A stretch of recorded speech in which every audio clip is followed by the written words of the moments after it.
to yet another exciting episode on Daddy Nation. This podcast was created for anyone and everybody that feels they need a safe space to speak to somebody, to talk about daily issues that are affecting our community, that are affecting our families, affecting our churches. A lot of people are going through stuff that they believe they cannot talk about because, like I've always said on this platform, there are so many misconceptions about what people can and cannot do. But at the end of the day, you ask yourself the question, who made those rules? Why shouldn't we talk about these things? Because if they're affecting me, I should be able to talk about them so that we find a solution and move forward. And that is what our mission is on this platform, is to make sure that we empower everyone, male, female, everyone is empowered to move on to their next phase in life. But not only that, for them to be able to live the best life that they're created to have on this planet. My name is Colleta, and I'm your host on this platform. The topic we're going to discuss today is coming from a blog that I did a couple of days back, and it sparked a lot of conversations and a lot of talk on social media. And I thought, you know what, this is truly something that I know people would like to talk about, and again, they're just not able to, or because I could tell even in the responses, because I did get responses in my inboxes and I got my DM. So thank you to everybody that responded. Look, at the end of the day, even if you still have questions or you still have something to add on that you feel was not addressed in that conversation, please feel free to go on the link, comment, share your opinion. Let's engage. Let's have this conversation and let's see what exactly is affecting people out there and how best we can resolve it. Look, this conversation is around men dying in silence, because I think I actually titled it Men Do Not Die in Silence, because I realized that having a brother, well, brothers myself, and obviously being married and having had a father and family around me, basically, I've been around men. So I sort of have a clue, or I know what exactly happens. And I've been having these conversations with, the people that are close to me, so that we can have these open discussions and just talk and see what exactly is happening and how can we as a community, fix this, So one of the conversations that we had is definitely how men feel they cannot have a discussion about the pressures that they face in life. Look, I don't know where the narrative comes from, where people believe that a man should not cry, because I know a lot of people that, especially if you're from the African community, but I don't think it's only the African community. I actually think, it's everywhere, where it's the norm has always been men don't cry, men do not show their emotions, men do not, you suppose, it's so, for me, it almost feels like masculinity is put in such a box that, it's this rigid wall where you just don't show emotion. You just cannot do certain things. It's strict rule, which I really would like to challenge that status quo, because at the end of the day, you are human. You've got feelings. And that's why if you're to be pinched, you will react. Why? Because you would have felt the pain. So this goes to anything and everything around that as well. When issues happen, they don't exempt that, because you're a man, problems are not going to fall on you, or because you're a woman, you're going to have more problems because supposedly you can handle it. No.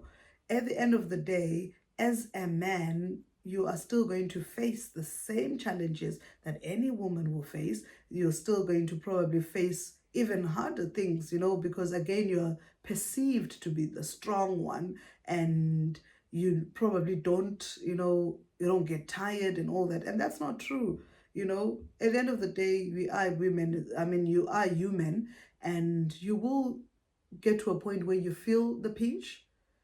So there is, I'm going to call them or name them pinches of life.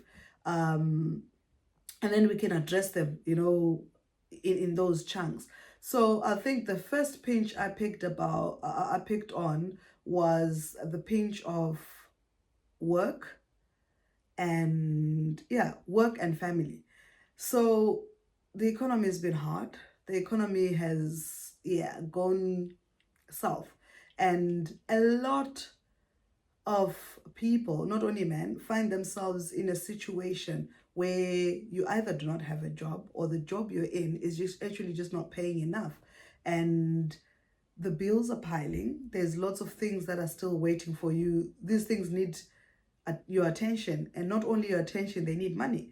And for you to have money, you're going to have to work. I mean, even the Bible does tell us that we should work with our own hands in James. So if you are in a situation where you're not working or you're just not getting enough, and then there's a family that is looking up to you, because remember, if it's a Christian home, we've got a wife and children that are saying you should be providing.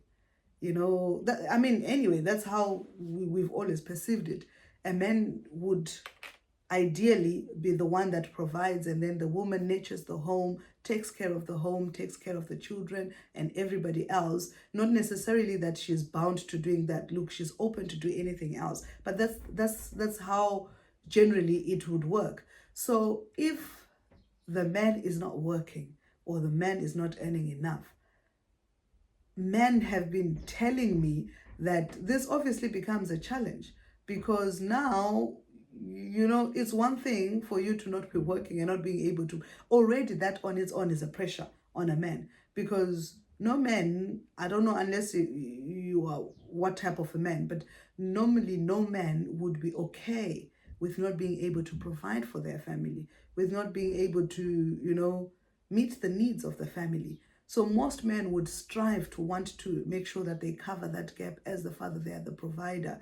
I mean, that's them. That's in their nature. They want to provide, So if they're in a situation where they're not able to provide, and then you get home, there is a wife that is waiting for you. She's talking about bills.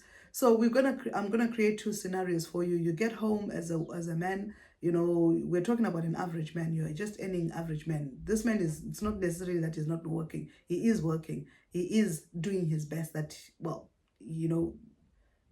He's doing his best. So you get home, there's a woman, and she doesn't understand, because every single day they're fighting.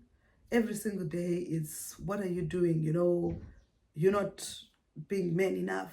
So and so is doing better, or so and so, And let me just address my sisters on that point before I even go anywhere.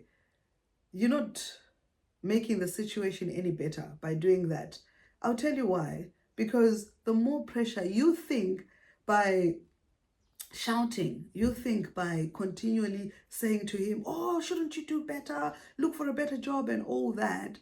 You think that you're actually pushing him to do better. But many a times, what I've learned, and doing my research and talking to a lot of men, they say the moment that woman starts talking, the moment she's in my ear complaining about how much I'm not providing, how much I'm not doing this and that, Colleta, I shut up. I literally shut off, because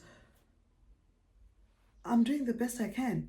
But if you cannot see it and you do not appreciate it, why should I bother? And this is coming from a man. So, don't.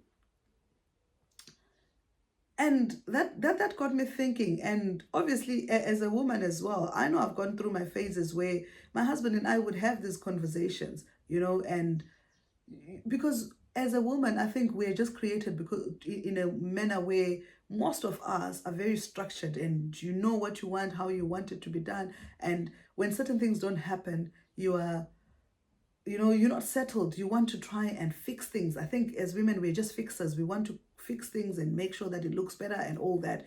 And a lot of us end up carrying that burden to want to fix the husband to a certain point where he's good, he's narrow and straight, and he's doing the right things, he's providing, he's romantic, he's a man, there's everything.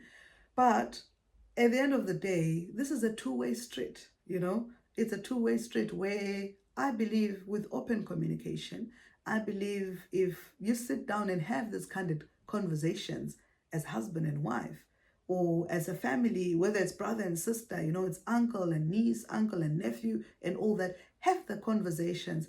What can we do as a family to change our financial status? What can we do to move on to the next phase of our life? Because I think these are the conversations that are not heard. Because if you're just sitting there and you're expecting him to find a better job, the honest truth is, chances are a year might pass by, 2 years, 3 years, 5 years even pass by, and he has not gotten the ideal job that will pay you enough. And here's a secret. In my opinion, there's no job that will ever pay you enough, to be rich. It can pay you enough to move from the first paycheck to the next paycheck, but it will never pay you enough for you as a family to be comfortable, and do all those things that you want. Because the truth of the matter is, if you look at it, and I'm speaking from my own personal experience, where I would always remember, I think at some point I'm like, oh, if I could just earn a certain amount. And lo and behold, I worked hard enough, got promoted, earned almost even double what I actually was thinking.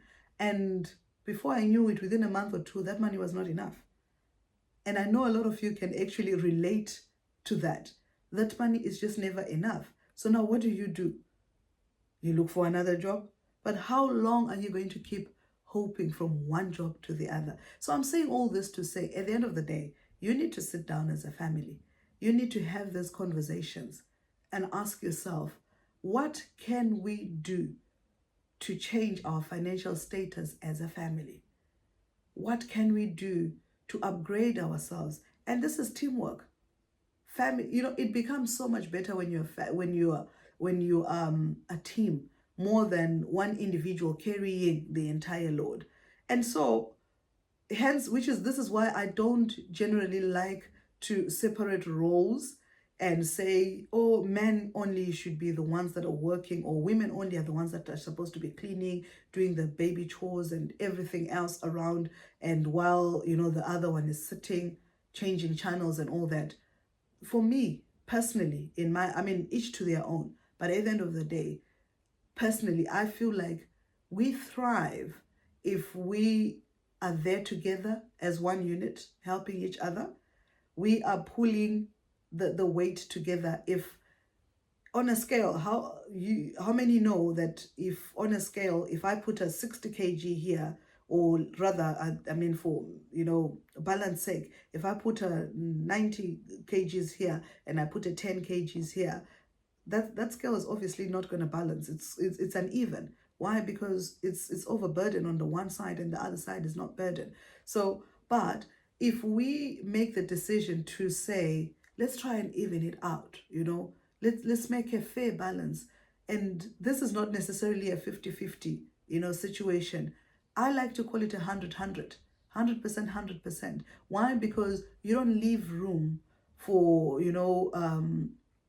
issues. You don't leave room to say, if on the day that you're failing, that 5%, even if it was just going to be a 5%, that 5% can just, because it can tip the scale as well, So at the end of the day, all I'm just saying is, if you come in with your 100%, I come in with my 100% as your partner, it evens it out, so that even on the days that one of us is falling behind, because we all are going to go through those phases where you're not feeling motivated enough, you're not feeling like you can do this, life is just, beating you about, and you're just tired.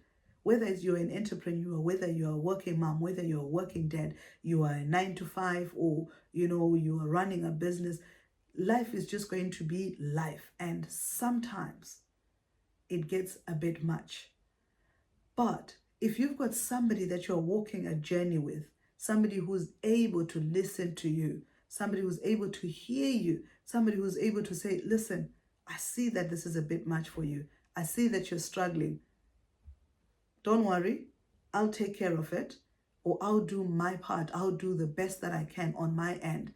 That way, I'm able to sustain the family while you recuperate.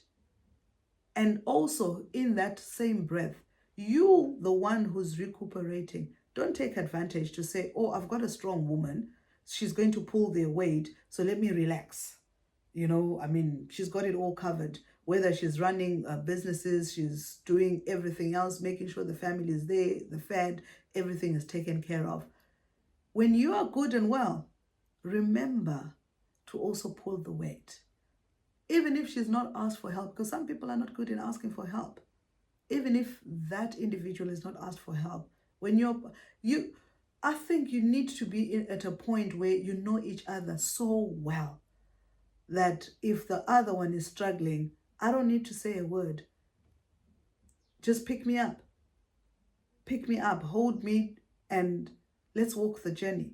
And this is what a lot of men said to me yesterday in my DMs, and as the weeks were going by. And so I'm just going to read something that someone sent to me. Excuse me. Somebody said to me, the world has told men a dangerous lie, my sister. Real men don't cry. They should just man it up, and they should just figure it out. Even in churches, we're not allowed to speak our minds. Even in churches, we are told, just provide, make it work. What am I supposed to do? Am I supposed to steal? Definitely not. So this is just somebody who sent me an inbox, and really, it really touched me, because again, they mentioned something that is very valid here, to say, just figure it out. Like, it goes back to what I was saying. Sometimes we overlook the fact that not everybody is wired in a way where they would just provide solutions. Some people, you need to nudge them a little bit. Some people, you need to pull them along with you. And it's only then where they get to then see how things can be done, or how they can make their lives better. But if we're just going to criticize, if we're just going to point out all the wrongs, if we're just going to see all the bad things that are being done and not acknowledging the good things, at the end of the day, we're just beating down a dead horse, because you're just going to keep talking and talking, and in that itself, you're frustrating yourself. And I believe also, let's have these safe spaces, even in churches, in these men groups, or whatever communities are out there to try and help people. Let's have these conversations, and let's be honest. In my opinion, I think it's very wrong to say, just figure it out. Show them the ropes. Show them how to figure it out. How do you figure it out? I'm not saying, give each person a business idea, or give each person ways, spoon feed them. No, I'm not saying that. But I'm saying, let's have honest conversations, because if you just tell me to figure it out, what if I have no clue on how to figure it out and where I start from? So, in our communities, in our families, I want to challenge this. Let's have these conversations. Let's talk about these things. Let's help men. Men are going through a lot. They are told to provide. They are told to be the father. They are told to be the partner. They are told to be the leader in the community. But if they are not self-confident, and self-confidence comes in a lot of form and shapes, which I'm obviously not going to be able to go in deep into. I think that might need to be a topic on its own. Self-confidence, motivation, how do we maneuver around that? Because without confidence, you cannot be the best version of yourself. You cannot do what you're supposed to do. And a lot of men are lacking in that department, where they just don't have the confidence. Why? It's been stripped away. Sometimes maybe it's by your parents, how you're raised.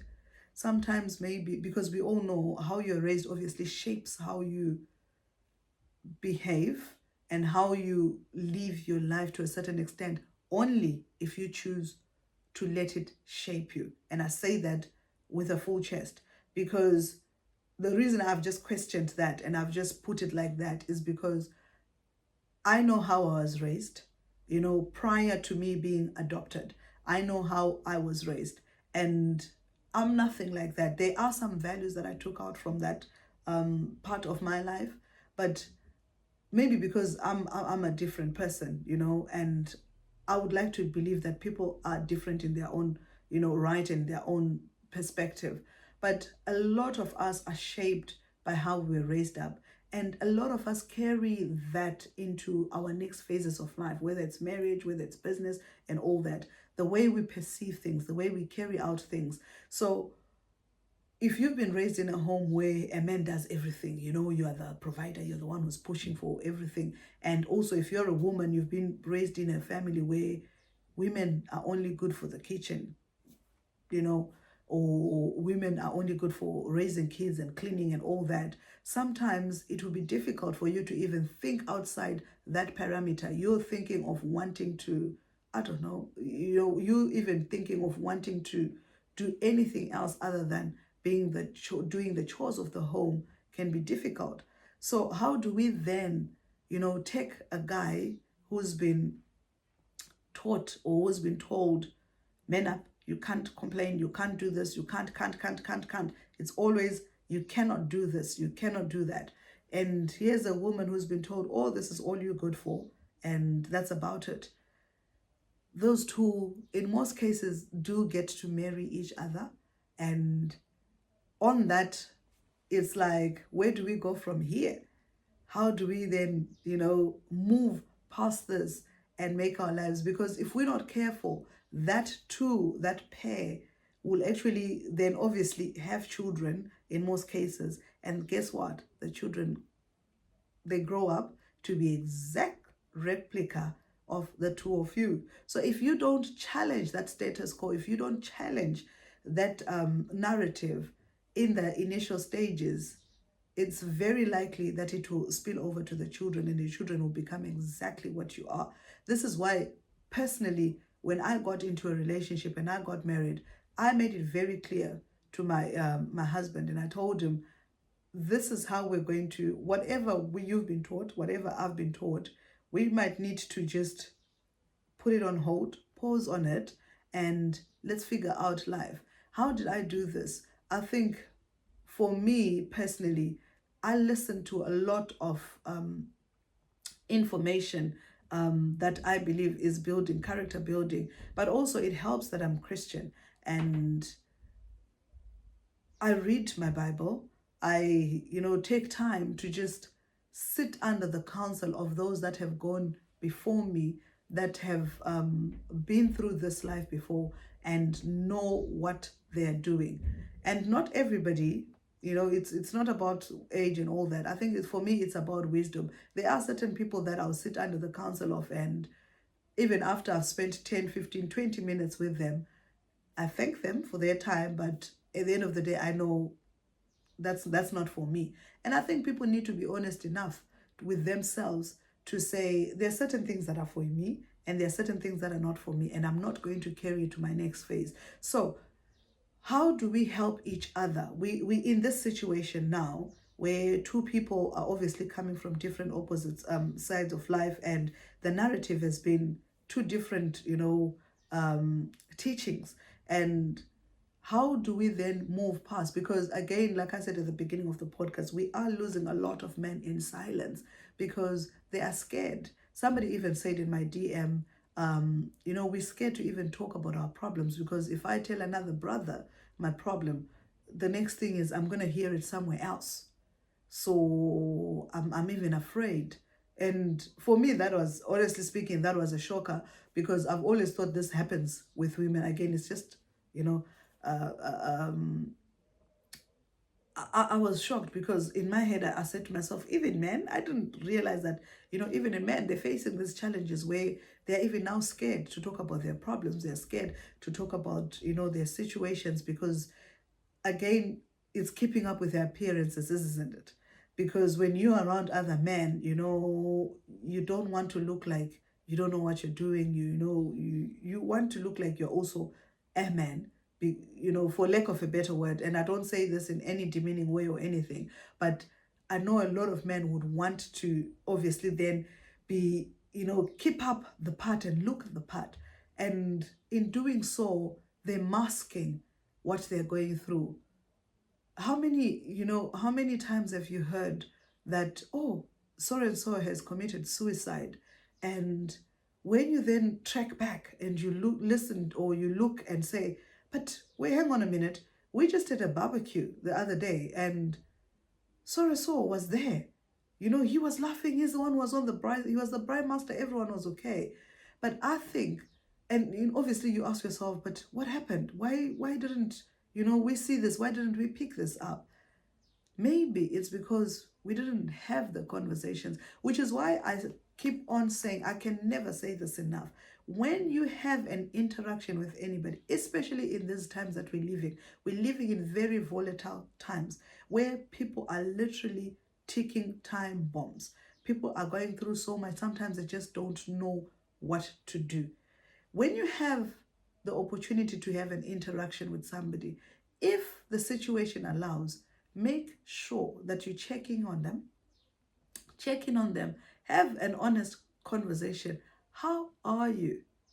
How are you doing? Is there anything else I can do to help you? What can I do?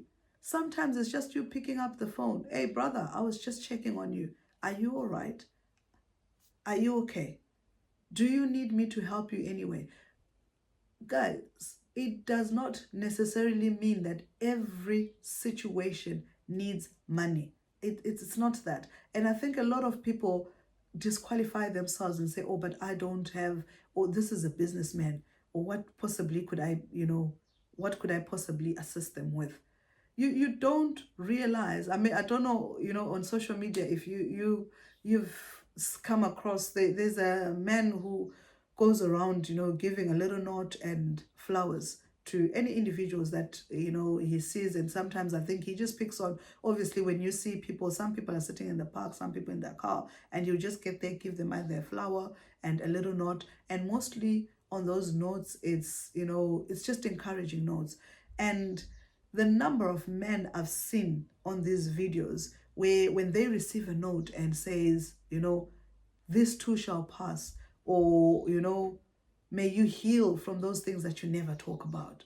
And you'd just see a man in a well-dressed suit, is in this big car, just literally breaking down, crying. That it literally confirmed to me to say, when I say people are going through stuff out there, it's real.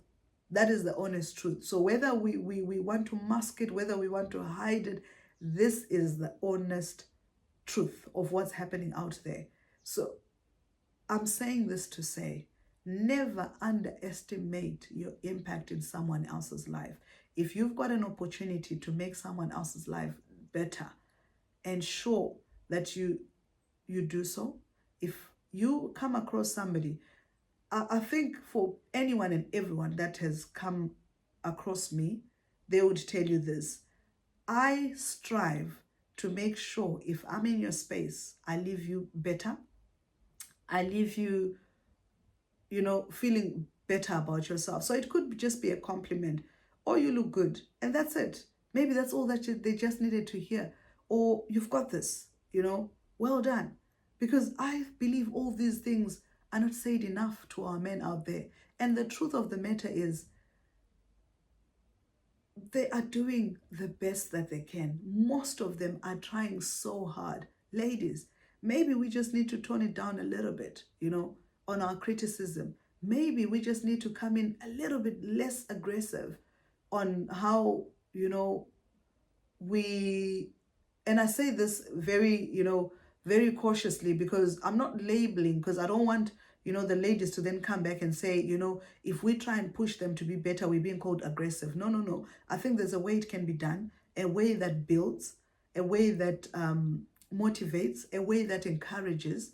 And we need to be clear on that. And I think I will actually do a separate podcast for the ladies as well, just to talk to them about how best we can encourage our partners, how best we can encourage men out there. So men, in as much as, I've vouched for you on this podcast as well today, I think it's also important to note that if you are in a partnership with, somebody, if you're married, if you're in a partnership with a lady that has left her home, trusted you enough with her life, even if it's tough, do the best that you can. But it makes it so much better when you communicate what you're trying to do, because I think that's all the reassurance some women just want. I think a lot of ladies are not asking for a lot. I always used to joke, with the sisters around me, and I've said, if you're gonna be with a man, it's not about what they have, the wealth that they have. Yes, life is better when there's money. I can agree to that. But I've always said, if you're gonna be with somebody, even if they don't have money, at least let them love you, appreciate you. We cannot be broke, and broke financially, in physical money. Then we are broke also emotionally. We are broke spiritually. We're broke. Come on. Then what's the point? At least if you cannot provide financially, be there emotionally, be there spiritually, cover the gaps somewhere, so that, because like I said, people are different. So sometimes you'll find a man is stronger in, bringing in the income and making sure the family is taken care of. And then sometimes it's the woman that is stronger and doing that. But it's all about balancing it, isn't it? It's all about balancing it and making sure that at the end of the day, we are winning together as a team, as husband and wife, as partners. We are winning together. But if you are in a position where, you've put on a mask, you've told yourself, I can only do that and I've done my part and that's it, that's enough, then it's going to be difficult. It's going to be a very tough one. So I'm saying this to say, men, if you're in a position where you are the one who's taking care of the family, you're the one who's gifted to make the money, make sure that it's on, while try and balance the scale. Whether it's the man or it's the woman, try and balance the scale and ensure that at the end of the day, you are making this a partnership and bearable to be around each other. And I personally don't think it's that hard. I really think it's about intentionality. If you are intentional about being there for the other, because if you're hurting, I would hurt too. If I'm hurting, surely you would hurt too. For me, that is true love. For me, that is taking care of each other. Taking care of each other doesn't necessarily mean having millions and millions. It's good to have the millions because, like somebody said, I would rather cry in a Bentley than cry in an Uno. Well, each to their own. At the end of the day, all I'm just saying is, I think the all underrated things in life that we need, especially in these volatile times, are peace of mind. We underrate, this, because this is something that you cannot buy. It's something that you cannot just get off the street. It's something that you're gonna have to create. And this is found in creating the peaceful environment, creating your environment, how you want to navigate life together. And if you're going to be in this for the long run, you might as well make it your worthwhile. Because why would you want to torment your entire life living with each other for so long and yet you're miserable? And the misery is brought in by the two of you, by the way. It's not only one person. If a woman is trying, lift her up. If the man is trying, lift him up. Because in my opinion, it's never a one man's job. It is teamwork. Teamwork does not take one person. Teamwork is two people.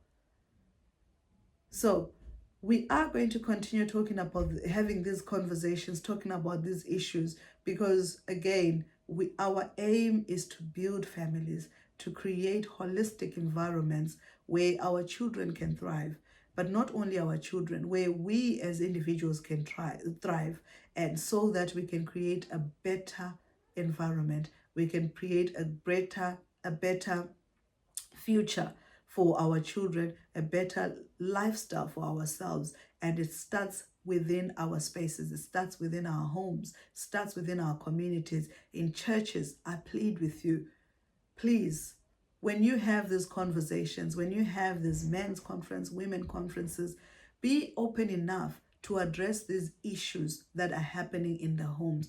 Be open enough to talk about these things, because if you're going to mask it and hide it through prayer, and you're going to hide it and say, oh, you're not praying enough, you're not, that's not it, that's not true. Some people are actually doing the best that they can, but because they are just not guided enough, they're just not, given the tools or pointed in the right directions, sometimes they find themselves stuck, and they don't know how to address these issues. They don't know how to move forward without hurting each other, without looking less of a man or looking less of a woman. So let's have these open conversations, more of these conversations in our communities, more of these conversations in our churches, more of these conversations in our spaces, in our homes, and have these conversations with each other in our families. This narrative of men should be tough only, men do not cry, take it out of the window. It does not exist. Men are human too. Men are people just like you and me. They have feelings. They feel the same things we feel. They worry about the same things that we worry, sometimes even more, because they have that added pressure of wanting to provide, because that's what they are meant to do, to provide. Now, if you're the woman who's carrying the load and you're feeling like, you know what, I've done more than enough, I've done more than I should be doing, listen, next week I'm having another podcast. And again, like I say, feel free to engage, communicate, send in your comments in the comment section below. Head on over to our blogs. I've written a lot of materials around this. Have a look and let's have these discussions. We remember, like I said, this is an open space where we can actually have conversations, talk about anything and everything affecting our communities, affecting us as individuals, for us to be able to grow. So, like I say all the time, if you haven't pressed that notification bell, please make sure that you press on the notification bell so that when the next podcast is out, you get to see it. But more importantly, subscribe and push it to as many people as you can, so that at the end of the day, we can spread this amongst many people. Thank you for listening, and I'll see you in the next one. Have a good day.